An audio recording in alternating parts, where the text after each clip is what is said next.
നമസ്കാരം. ഡോക്ടർ ഫിലിപ്പോസ് ക്രിസോസ്റ്റം തിരുമേനിക്ക് 100 വയസ്സ്. ഫിലിപ്പോസ് ക്രിസോസ്റ്റം തിരുമേനിയെ സംബന്ധിച്ചിടത്തോളം ഉപചാരവാക്കുകളെല്ലാം അസ്ഥാനത്താണ്. അദ്ദേഹത്തിന് മേൽ ചൊരിയാത്ത ഉപചാരവാക്കുകളൊന്നും തന്നെ ഇന്നില്ല. ആദ്യമായി റിപ്പോർട്ടർ ടെലിവിഷൻ്റെ ജന്മദിനാശംസകൾ. 100 വയസ്സ് തികയുമ്പോൾ അങ്ങേക്ക് എന്തു തോന്നുന്നു?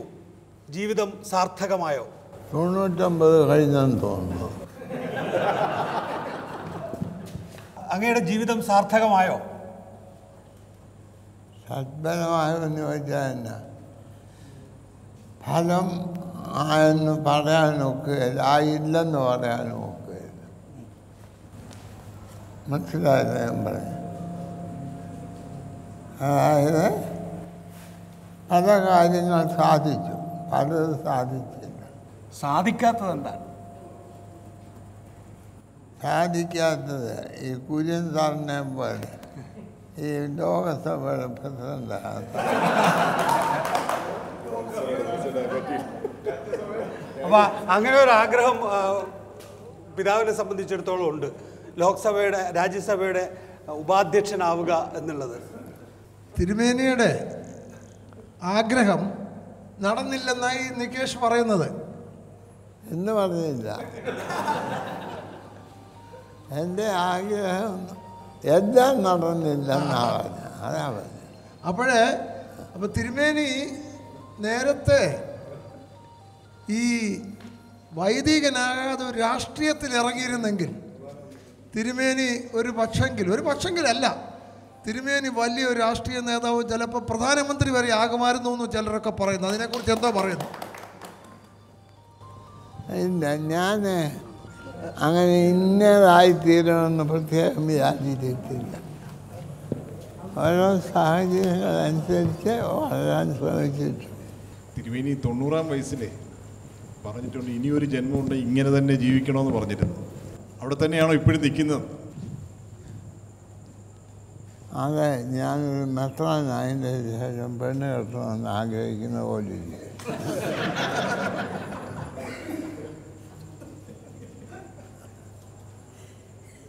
അതായത് ഇപ്പോൾ ഞാൻ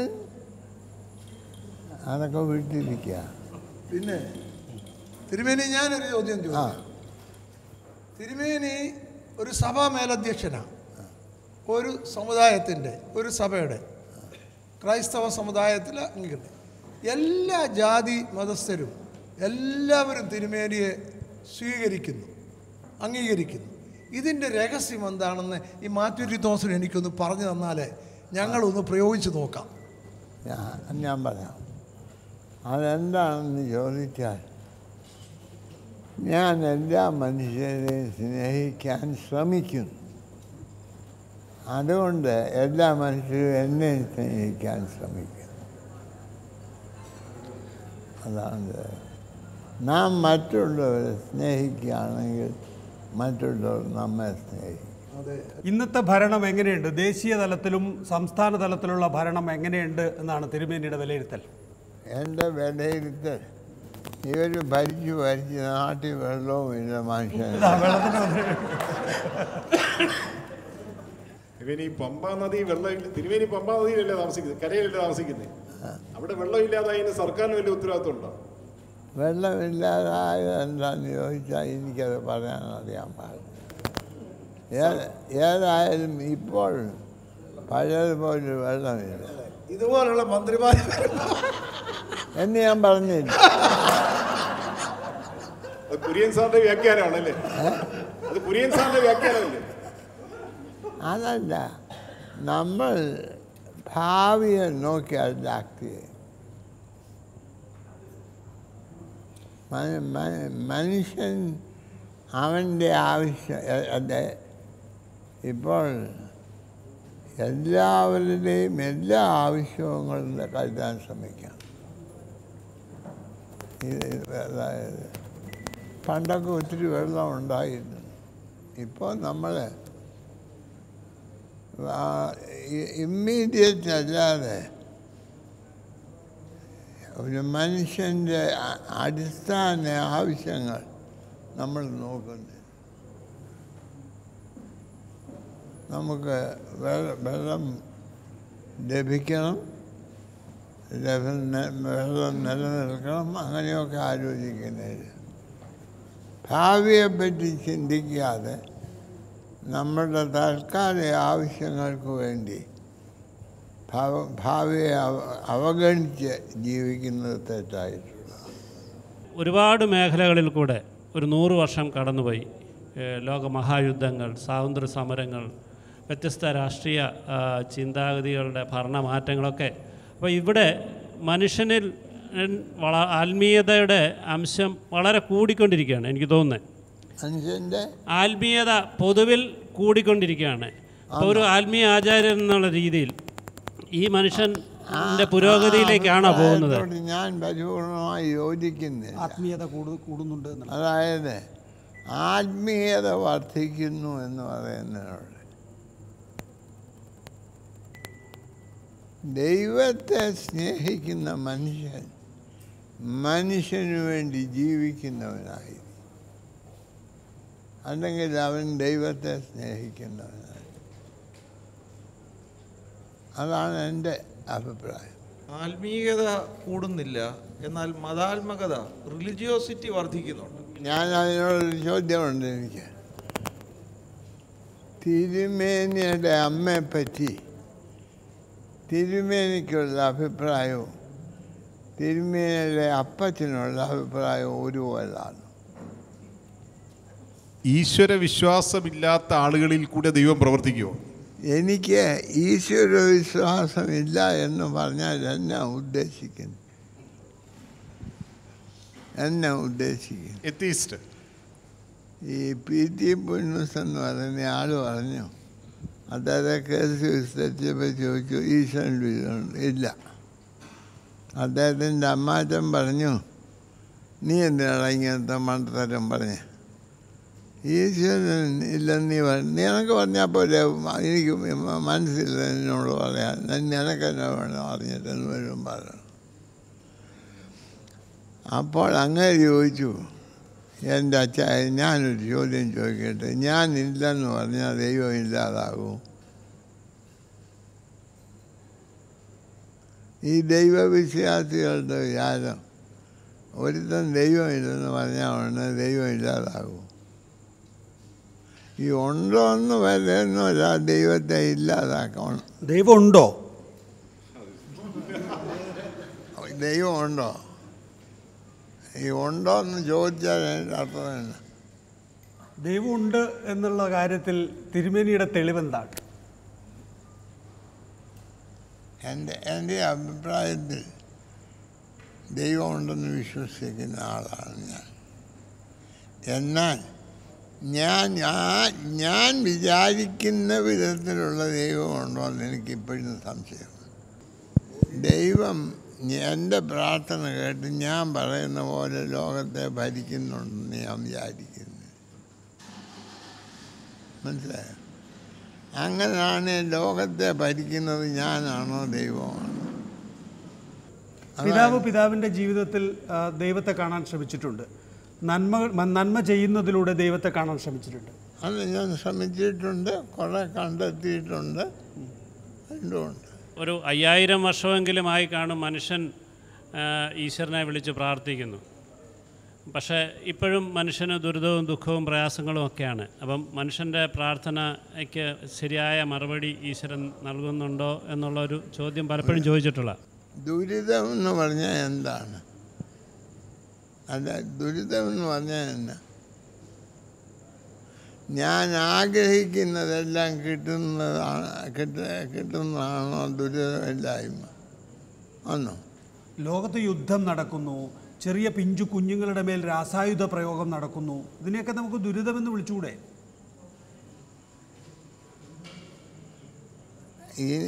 നമുക്കിങ്ങനെ നടക്കുന്നത് എന്തുകൊണ്ടാണ്? നാം ആഗ്രഹിക്കുന്നത് മറ്റു മനുഷ്യൻ നന്നാകണമെന്നല്ല, അവൻ എനിക്ക് വേണ്ടി ജീവിക്കണമെന്നുള്ളതാണ്. അവന് വേണ്ടി ജീവിക്കണമെന്നല്ല കരുതുന്നത്. നമ്മളിന്ന് അവൻ്റെ നന്മയെ ആലോചിക്കുന്നു. നമുക്കിന്ന് വേണ്ടത് മറ്റുള്ളവൻ എനിക്ക് വേണ്ടി ജീവിക്കണം, ഞാൻ മറ്റുള്ളവർക്ക് വേണ്ടി ജീവിക്കുകയാണോ വേണ്ടത്? ഇതാണ് എൻ്റെ ചോദ്യം.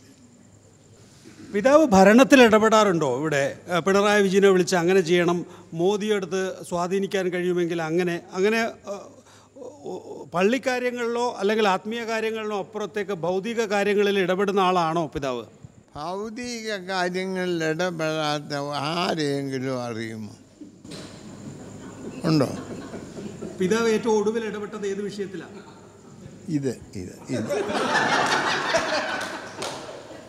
ഭൗതിക കാര്യത്തിലുള്ള ഒരു ഇടപെടലായി കൂട്ടാം. ഞാൻ ചോദിക്കുന്നത്, ഏതെങ്കിലും സമരത്തിൽ അത് തീർക്കണമെന്ന് പറയുകയോ അല്ലെങ്കിൽ എന്തെങ്കിലും ഒരു കാര്യത്തിന് ആരെങ്കിലും പിതാവിനെ സമീപിച്ചാൽ ആ കാര്യം ഒന്ന് ചെയ്തു കൊടുക്കണമെന്ന് മാത്യു ടി തോമസിനെ വിളിച്ചു പറയുകയോ ഒക്കെ ചെയ്യാറുണ്ടോ? ഇത് ആവശ്യമാണെന്ന് എനിക്ക് തോന്നുകയാണെങ്കിൽ ചെയ്യും, അല്ലാതെ അവൻ പറഞ്ഞുകൊണ്ട് മാത്രം ചെയ്യരുത്. പിന്നെ എനിക്കൊരു ചോദ്യമുണ്ട്. ഒരു മനുഷ്യൻ്റെ അവകാശങ്ങൾ ലംഘിച്ച് അവന് വേണ്ടി നമ്മൾ ശുപാർശ ചെയ്യുന്നത് ശരിയാണ് എന്നോ പറയും. ഞാൻ പിണറായി സാറിനൊരു എഴുത്തായി, അതിൻ്റെ ഒടുവിലത്തെ വാചകം, ഈ എഴുത്ത് സാറ് ഹോൾഡ് ചെയ്യുന്ന എന്തെങ്കിലും പ്രമാണങ്ങൾ ലംഘിക്കുന്നതിന് സാറിനെ പ്രേരിപ്പിക്കുന്ന എഴുത്താണെങ്കിൽ ഈ എഴുത്ത് വകവെക്കണ്ട എന്ന് പറയാറുണ്ട്. എന്ന് പറയാറില്ല, ഞാൻ ഒരു എഴുത്തിൽ അങ്ങനെ എഴുതി.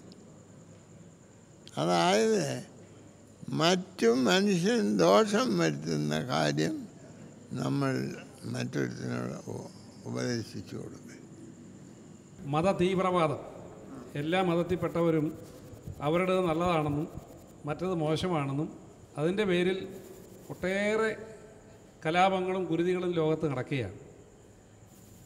മതമൊന്നുമല്ല, മനുഷ്യൻ്റെ നന്മയാണ്, സമൂഹത്തിൻ്റെ നന്മയാണ് എന്ന് ഏറ്റവും പ്രാധാന്യമുള്ളതെന്ന് തിരുമേനിയെ ചിന്തിപ്പിക്കാൻ പ്രേരിപ്പിച്ചത് എന്താ? അതുകൊണ്ട് ഞാനിപ്പോഴും അങ്ങനെ ചിന്തിക്കുന്നു, വിശ്വസിക്കുന്നു. മനുഷ്യന് വേണ്ടിയാണ് ഈ ലോകവും ലോകത്തിലെ സകലവും. മനുഷ്യൻ്റെ നന്മ എന്താണെന്നുള്ളതാണ് കണ്ടുപിടിക്കാൻ. മനസ്സിലാകുന്നു?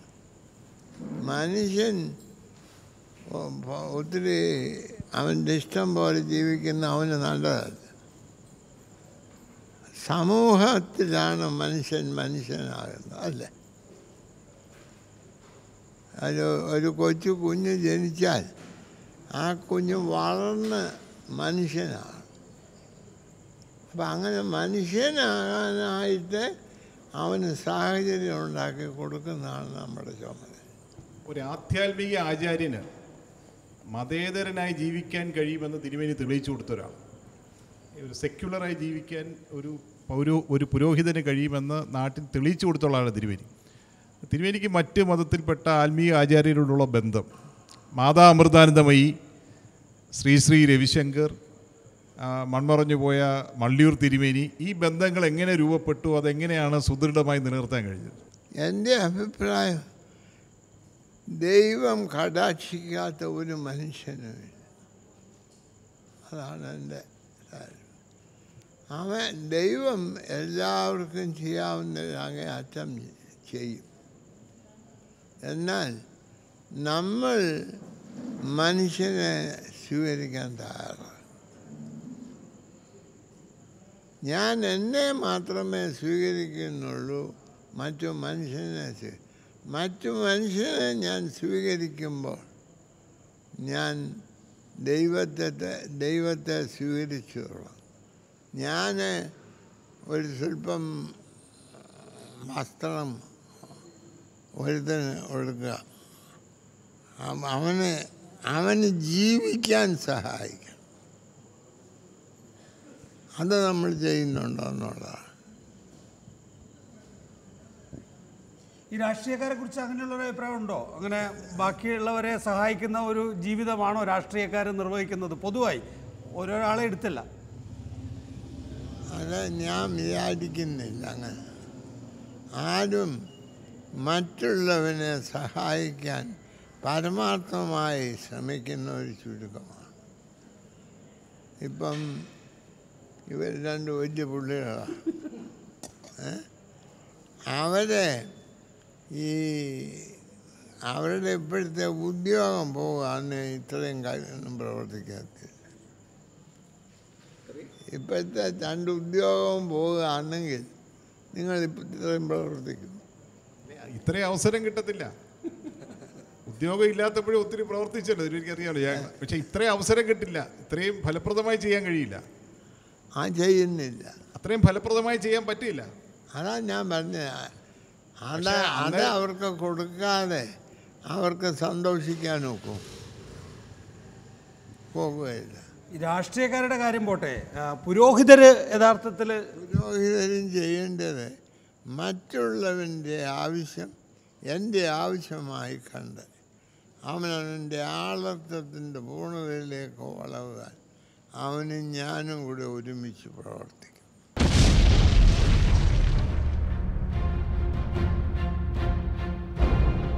പിതാവിൻ്റെ ആരോഗ്യത്തിൻ്റെ രഹസ്യം എന്താണ്? രഹസ്യമൊന്നും എൻ്റെ പരസ്യമായിട്ടുള്ള പണിയുണ്ട് എൻ്റെ. അങ്ങനെ എനിക്ക് വലിയ ആരോഗ്യമില്ല, പല കുഴപ്പങ്ങളുണ്ട്. എന്നാൽ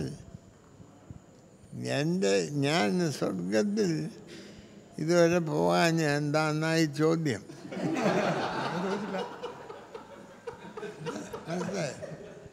അല്ലാതെ ആരോഗ്യം അതെന്താണെന്ന് ചോദിച്ചാൽ, എന്നെ ഇപ്പം സ്വർഗത്തിൽ കയറ്റിയാണെങ്കിൽ സ്വർഗം മോശമാകും. അതുകൊണ്ടാണ് ദൈവം പറഞ്ഞ ഇപ്പോൾ പോകണ്ട, അവിടെ ഉള്ളവരെല്ലാം സുഖമായി ജീവിക്കട്ടെ. ഈ സ്വർഗവും നരകമൊക്കെ ഉണ്ടോ? നമ്മൾ മരണശേഷം പോകുന്ന സ്ഥലത്ത് ചില ആളുകൾക്ക് സ്വർഗം, ചില ആളുകൾക്ക് നരകം, അങ്ങനെയൊക്കെ ഉണ്ടോ? അത് നമ്മൾ ഉണ്ടാക്കുന്നതാണ്.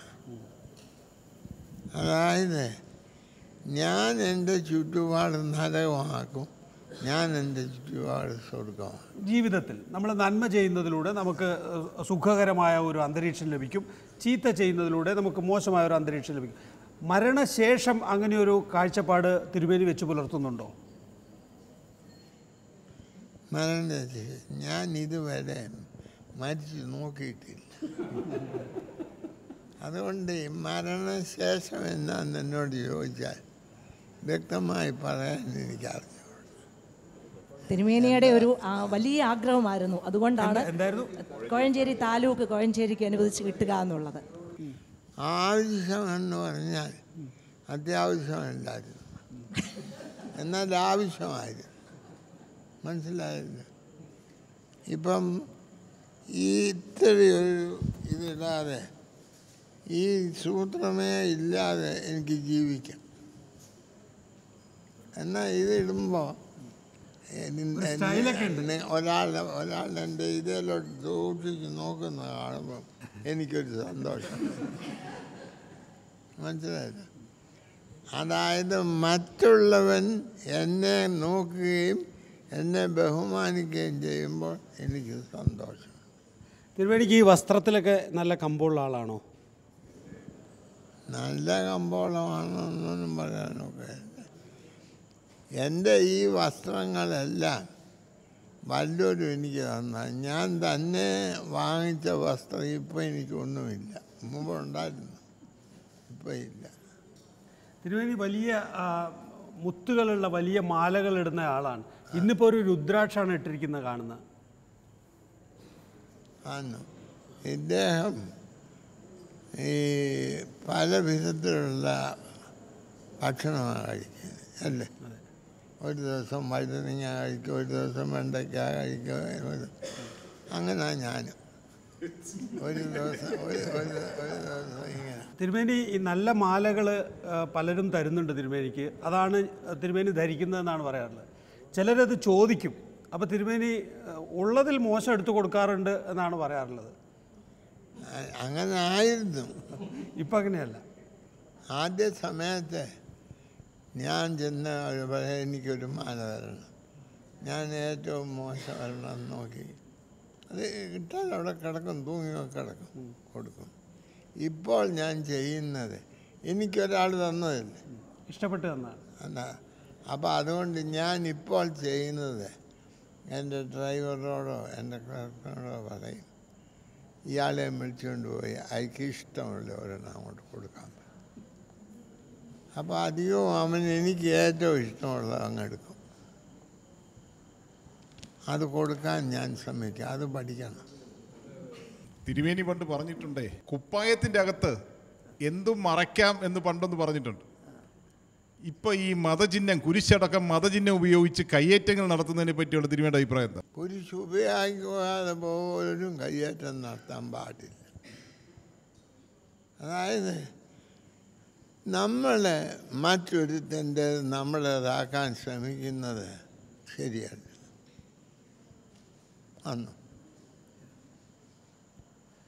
മിനിസ്റ്റർ ചോദിക്കുന്നത്, പക്ഷെ അങ്ങനെ ഒരു സംഭവം സമീപകാലത്തുണ്ടായല്ലോ, കുരിശിനെ മുൻനിർത്തി അവിടെ ഒരു കയ്യേറ്റം സാധിക്കുമോ എന്നുള്ളൊരു പരീക്ഷണമാണ് പാപ്പാത്തി ചോലയിൽ നടന്നത്. അതിനെക്കുറിച്ച് അങ്ങയുടെ അഭിപ്രായം എന്താണ്? ശരിയല്ല. മറ്റൊരുത്തൻ്റെ ആവശ്യം കവർന്ന് ഞാൻ എടുക്കുന്നത് ശരിയാണ്. അവൻ്റെ വസ്തുവല്ല, അവൻ്റെ ആവശ്യം. മനസ്സിലായല്ലോ? അവൻ്റെ ആവശ്യം എൻ്റെ ആവശ്യമാക്കാൻ ശ്രമിക്കുന്നത് ശരിയാണ്. ജയിൽ പുള്ളികളെ പറ്റിയുള്ള തിരുമേനിയുടെ അഭിപ്രായം എന്താ? തിരുമേനി പണ്ട് ജയിലിൽ പോയിട്ട് ജയിലിൽ പുള്ളികളും ഞാനുമായിട്ടുള്ള വ്യത്യാസം എന്താണെന്ന് പണ്ട് പറഞ്ഞു. ജയിൽ പുള്ളികളെ പറ്റി എൻ്റെ അഭിപ്രായം, ഭൂരിപക്ഷം ആളുകളും ജയിലിലായത് ജയിലിൻ്റെ വെളിയിലുള്ള ആൾ മൂലം. നിങ്ങൾക്ക് കക്കാനേ അറിയത്തുള്ളൂ. അതെ, അത് ഞാൻ പറഞ്ഞു. അതെന്താ പറഞ്ഞതെന്നൊന്ന് പറഞ്ഞാൽ, ഞാനിപ്പോൾ സുഖമായി ജീവിക്കുന്ന കാര്യം നിങ്ങൾക്ക് പിടികൊടുക്കാതിരിക്കാൻ കൂടെ അറിയാം. നമുക്കിന്നതാണ്. അത് പുറത്ത് നിൽക്കുന്നത് നമുക്ക് കക്കാൻ മാത്രമല്ല നിൽക്കാനും അറിയും. അവർക്ക് കക്കാൻ മാത്രമേ അറിയുള്ളൂ, അതുകൊണ്ടാണ് അവരകത്തായത്. അപ്പടിയാ, അതൊരു മന്ത്രി ഓർത്തു വെച്ചിരിക്കുന്നു. അതെ, കക്കാൻ വേണ്ടി ഓർത്തതല്ല.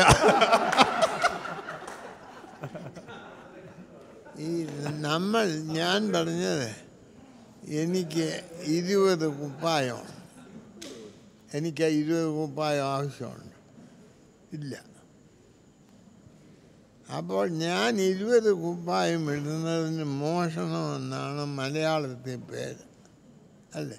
തിരുവേനി, ഈ ഞങ്ങൾ ഈ സാധാരണ ആൾക്കാർക്കൊക്കെ എന്നും ഉറങ്ങി എഴുന്നേൽക്കുമ്പോൾ ഒരു പ്രഭാതത്തിൽ അന്നത്തെ ദിവസത്തിനെക്കുറിച്ച് ഒരുപാട് ആശങ്കകൾ, പ്രതീക്ഷകൾ, അല്ലെങ്കിൽ ഒരുപാട് അങ്ങനെയൊക്കെ ഉണ്ട്. അപ്പോൾ ഈ ഒരു 100 വർഷത്തിൻ്റെ അല്ലെങ്കിൽ 100 ഇത്രയും കാലത്തിൻ്റെ ഒരു ജീവിതത്തിൽ നിന്ന് ഇപ്പം നാളെ പ്രഭാതത്തിൽ ഉണരുമ്പോൾ മനസ്സിലെന്തായിരിക്കും? അത് നാളെ എഴുന്നേൽക്കുമ്പോഴേ അറിയത്തുള്ളൂ. അതെങ്ങനെ ഇപ്പം അറിയുന്നു? ഇപ്പോൾ ഓരോരുത്തരും ഓരോ പ്രായമുള്ളവരാണ്, ഓരോരുത്തരും ഓരോ പ്രായത്തിലുള്ളവരാണ്. അങ്ങ് 100 വയസ്സിലേക്ക് എത്തുന്നു. അതിനൊരു പ്രത്യേകതയില്ലേ? ഒരു നൂറ്റാണ്ട് കണ്ട ആളെന്നുള്ള നിലയിൽ ഒരു പ്രത്യേകത തോന്നി. ഇന്നത്തെ പ്രഭാതത്തിൽ ഇന്ന് രാവിലെ എഴുന്നേറ്റപ്പോൾ അങ്ങനെ ഒരു വലിയൊരു സന്തോഷം തോന്നിയോ? ഈ 100 വർഷത്തിൻ്റെ ഒരു ബർത്ത്ഡേ ആയിരുന്നു എഴുന്നേറ്റപ്പോൾ 100-ാം വയസ്സിലേക്ക് കടക്കുന്നു എന്ന നിലയിൽ അങ്ങനെ ഒരു സന്തോഷം അങ്ങേക്ക് തോന്നിയോ? രാവിലെ എഴുന്നേറ്റുകൊണ്ടാണ് 100-ാം വയസ്സിൽ കടന്നത്. മാത്യു ടി തോമസ് ഒക്കെ ഉൾപ്പെടുന്ന ഒരു മന്ത്രിസഭയല്ലേ പിണറായി വിജയൻ സർക്കാർ. ആ പിണറായി വിജയൻ സർക്കാരിനെ കുറിച്ച് എന്താ അഭിപ്രായം അങ്ങയുടെ? അതൊക്കെ എന്നോട് ചോദിച്ചാൽ ഞാൻ ചോദിക്കുന്നത്, ഞാൻ സർ സി വി രാമനെ കാണാൻ പോയി. ഞാൻ പറഞ്ഞു, സാറേ, ഞാൻ സയൻസ് പഠിച്ചിട്ടുള്ള ആളല്ല, ഞാൻ ഇക്കണോമിക്സാണ് പഠിച്ചത്. എനിക്ക് പ്രയാസമാണ് സാറ് പറയുന്നതൊക്കെ മനസ്സിലാക്കാൻ. എന്നാലും സാറിൻ്റെ ആ വലിയ കാര്യമൊന്ന് കേട്ടാൽ എനിക്ക് സന്തോഷം. ഞങ്ങളുടെ ഗ്രാമത്തിൽ ചെന്ന് പറയും. അപ്പോൾ അദ്ദേഹം എന്നോട് പറഞ്ഞു, എനിക്ക് സയൻസ് അറിയാൻ വയ്യ, ഞാൻ പഠിച്ചുകൊണ്ടിരിക്കുന്നേ ഉള്ളൂ എന്ന് പറഞ്ഞു. ഞാനങ്ങ് നിരാശപ്പെട്ടു. പക്ഷെ അദ്ദേഹം പറഞ്ഞ്, നിരാശപ്പെടേണ്ട, നാളെ എൻ്റെ വീട്ടിൽ വരാമെങ്കിൽ ഞാൻ അങ്ങനെ സയൻസ് പഠിപ്പിക്കാം. ഞാൻ പറഞ്ഞു വരാം. ചെന്നപ്പോൾ 6 മണിയായപ്പോൾ ഒരു പെൺകുട്ടി ഒരു മെഴുകുതിരി കൊണ്ടുവന്ന് അവിടെയുള്ള വിളക്ക് കത്തിച്ചേച്ച് പറഞ്ഞു, ദീപം ദീപം ദീപം, കണ്ടോ ഇത് വെളിച്ചമാണെന്ന് അവൾ പറഞ്ഞു. ഞാനിപ്പോഴും മനസ്സിലാക്കിയിട്ടില്ല വെളിച്ചം എന്താ. ആരാണ് അറിവുള്ളത്? അതുകൊണ്ട് നമ്മൾ അറിവ് മുഴുവൻ പൂർണ്ണമായവരാരുമില്ല. അപ്പോൾ പിതാവിന് എല്ലാ ആശംസകളും ഒരിക്കൽ കൂടി. 100 വയസ്സിലേക്ക് കടക്കുന്ന അങ്ങേക്ക് ഇനിയും കുറേ കാലം ഈ നാട്ടിൽ ജീവിക്കാൻ കഴിയട്ടെ. നമ്മളെയൊക്കെ തന്നെയും രസിപ്പിക്കാനും നമ്മളെയൊക്കെ ചിന്തിപ്പിക്കാനും നമ്മളെയൊക്കെ പ്രയോജനമാകാനും അങ്ങേക്ക് കഴിയട്ടെ എന്ന് ആശംസിക്കുന്നു. അതെ, അത് ഞാൻ വളരെ നന്ദി പറയുന്നു. എന്നാൽ ഞാൻ മനുഷ്യനായിട്ട് ജീവിക്കാൻ എനിക്ക് വേണ്ടി പ്രാർത്ഥിക്കണം. ദൈവം സഹായിക്കും.